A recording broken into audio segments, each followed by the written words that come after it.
Oh, so Spider-Man No Way Home. Man, how about that box office, huh? Boy. I was very, very wrong. Everyone was very, very wrong about this movie. The highest end estimates were wrong.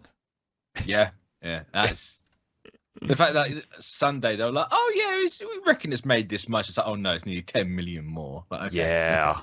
What everyone's wrong.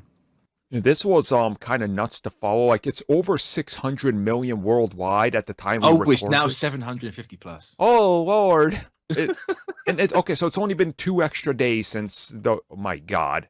So it's funny to me seeing some people being like, it won't hit 1 billion. I feel personally attacked right now. You would have to be pretty naive to look at how big it's done and be like, it's going to have a 90% drop off on its 4th day to not hit 1 billion. Like, who looked at that and was like, this is what I'm willing to die on. This is the hill. Like, come on. Yeah. I mean, I can imagine the second weekends, it might have a sizable drop just because of the situation and everything, right? The big C's kind of getting out of hand right now. Yeah. Especially over here. But I think even with that, it's still... It's probably going to have a lower drop than most movies this year. Yeah. Like if it's 60%, I'd be surprised. It's good. This thing, it's the biggest movie of the pandemic era, as it's been dubbed, and biggest movie of the decade. This thing is 2 years in, but it's biggest movie of the decade. I mean, this thing is proving to be a powerhouse, and certainly the box office and so much hype behind this film, and the fact that, like we went, and if you listen to this podcast, you went into this movie knowing what you're gonna get. And the fact that it still managed to surpass expectations, I mean, that's something, right? There's something there. Imagine going into this blind, not knowing, just being like, what's another Spider-Man film? I like those. And then seeing what you witnessed. Yeah, I'm not surprised that I would have loved that. If there was one, like, I've always said, like, spoilers don't tend to bother me that much. Yeah. Like, I kind of, like, use it in my favor. But this is one movie. It's like, I wish... I got away with it. Yeah, I wish I could delete everything I knew about it, like right before seeing it, and just watch it and be like, "Oh, this is it," like, oh, it's what a movie that would have been. Yeah, legit. But like, it's one of those where if we like, it's the second biggest at the minute in a pandemic. I got no qualms of saying if we weren't, this would have been #1 of all time. Like easily. Because I'll be honest, my showing was supposed to be sold out. If you can hear the dog barking, I apologize. Something's going on up front. My theater was sold out, but when the whole Boris bumbles on TV, like mumbling his way through everything, and he's like restrictions, there were a couple of cancellations. Like only directly in front of me that I noticed, but it's like still, it's made a crap ton of money, but. Yeah. It's one of those things we'll never know. Could it have topped Avengers Endgame? I know it's like 100 million short of Endgame, but part of me feels like you have to.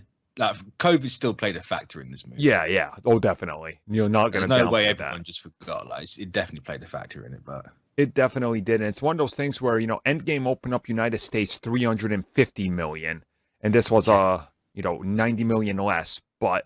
Still, you do have to factor that in, and the fact that there's many theaters who did have restrictions and less screenings and all this, and it's one of those things where if it didn't do top 2 with Avatar and Endgame, it would have got, I think, past 2 billion. It would have been third, taking over Infinity War. I feel like Infinity War would have. If the estimate for Sunday was right and it was just 7 million less than what it actually got, it would have. If you just like use the general how like Infinity War played out, it would have just fell underneath it because Infinity War is only 2.08 billion. I say only only 2 billion, so it barely got past that mark. So and that was like 3 million less than Infinity War. So I think it would have been close, but I think it might have just fallen short. Yeah. Whereas now it's like, no, it's definitely going. If it carries on and it stays strong, it's definitely going past it. Yeah, it's going to be interesting to see how this thing does in the next couple weekends. I mean, the interesting thing is, obviously, we'll talk about this like 4 weeks out. That's really when we're gonna kind of Yeah. have the bigger picture. And the biggest thing here with this film, and why I personally don't think even outside a pandemic it would have done it, and it's a big factor, and that's China. The Infinity War and Endgame in China made bank, and you kind of need that territory. And we saw with Venom, Let There Be Carnage, getting the boot out of China really hurt that film, because that's where they made majority of the last film's profit. So Yeah, but it only did a couple of 100 million less than the first one. Yeah, because what, the first one was 900 and this one's like 7 something. No, it's not. It's not horrendously off. I think if we weren't in a pandemic, Venom, like, Let There Be Carnage would have done better. Oh, definitely. Yeah. Yeah, at this point, you know, you'll never be able to take it out of the factor, but I suppose we'll see how things shake out with you know, this film's box office in the next couple of weeks, and we'll definitely. It hasn't got a China release yet, has it? No. It looks like they were actually due to their connection to Venom and Marvel Studios and everything in Disney. It looks like it was probably banned from China because they put it on an indefinite hold. So China's also apparently in the lockdowns. That might be one as well. Yeah. But they should just honestly stop trying to push movies there, because you never know when they're going to back out on you because you showed the wrong part of somebody's arm, and they're like, it's forbidden. Yeah. Like, stop. But speaking of all that though, the I think it's the UAE, the whole United Arab Emirates side. They've actually changed their movie censorship and all that. They've now got a new 21 age rating that will allow them to show unedited versions. So that Eternals would be what we see. Wow, even they're progressing somewhat. That's kind of impressive.